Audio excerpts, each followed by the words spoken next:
This is the London Underground. No, not that one. This is the London Mail Underground. It opened in 1927, having been initially planned in 1911, but killing Germans got in the way or something boring like that, I don't know. The railway, officially called the London Post Office Railway, ran between the Paddington Sorting Office and the Whitechapel Delivery Office, with its depot in Mount Pleasant, where we currently are. Even in its twilight years in the early 2000s, there were still over 4 million letters being carried at nearly 40 miles an hour under London streets on this railway. But eventually, in 2003, Royal Mail announced that the route would be closed, saying that it was 5 times more expensive to use the railway than it was to use lorries. However, other groups say it was only 3 times more expensive, and that this was only because the train was being intentionally run at a third of its capacity. I don't know why Royal Mail would do that, but they're allegations that exist.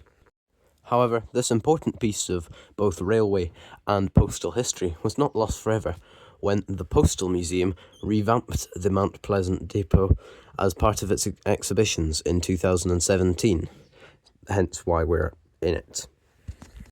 The London Post Office Railway was the first underground railway in London to use electric locomotives, which rolled out in 1927.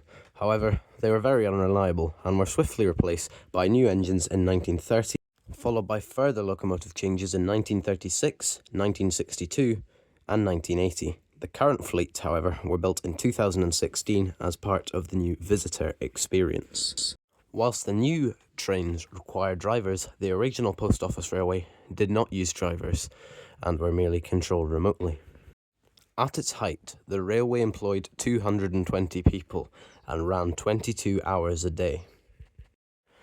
During the Second World War, which occurred after we decided we hadn't killed enough Germans the first time around, precious works of art from the National Gallery were stored in the stations of the Underground Postal Railway, and therefore weren't destroyed by German bombing.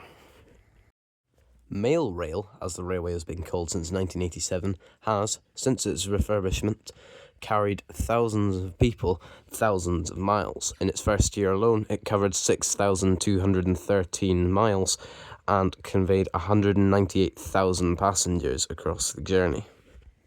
If you want to visit Mail Rail, it is a bit of a tight squeeze, as the gauge of the railway is only 2 feet.